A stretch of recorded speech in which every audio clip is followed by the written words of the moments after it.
Hello guys, welcome back to my channel. আশা করি আপনারা সবাই হ্যালো ভালো গাইস, আছেন। ওয়েলকাম আমিও ব্যাক খুব টু ভালো মাই আছি। চ্যানেল। আশা করি সবাই খুব ভালো আছেন। ফুলকপি আলু ফুলকপিগুলো প্রথমে ভেজে নিচ্ছি অল্প পরিমাণ লবণ আর হলুদ দিয়ে ভালোভাবে ভেজে নেবো সব ফুলকপিগুলো। তারপর ভেজে নেওয়ার পর তারপরে লাল লাল করে নেবো, ভেজে নেবো। তারপর লাল লাল হয়ে গেলে ফুলকপিগুলো তুলে নেবো, নিয়ে আলুগুলো দিয়ে দেবো। দিয়ে ফুলকপির সাথে আলুগুলো ভাজবো।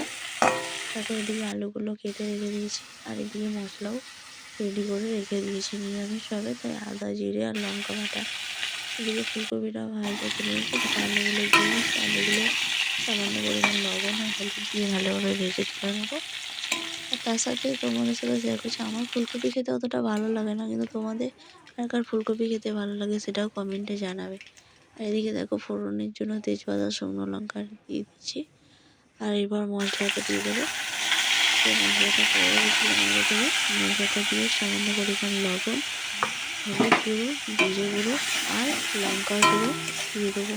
দেখো এদিকে আমি লবণটা দিয়ে দিয়েছি, আর এদিকে সব কিছু মশলা দিয়ে দিয়েছি। এবার ভালোভাবে কষিয়ে নেবো মশলার সাথে মশলা থেকে যখন তেল ছেড়ে আসবে তখন সব কিছু মেশাবো। দেখো মশলা থেকে তেল ছেড়ে আসছে, এরপর জল দিয়ে দেবো সামান্য পরিমাণ। মশলাটা যাতে একটু ফুটে যায়, কারণ মশলাটা একটু না ফোটালে কাঁচা কাঁচা থেকে যায়।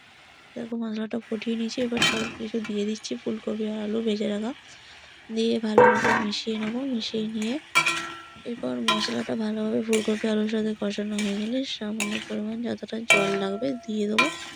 আর ভালোভাবে সব কিছু সেদ্ধ হয়ে গেলে, ফুটে গেলে নামানোর সময় অল্প পরিমাণ সামান্য গরম মশলা, সানরাইজে গরম মশলা দিয়ে নামিয়ে নিলে তৈরি ফুলকপি আলুর তরকারি। গরম গরম পরিবেশন করুন।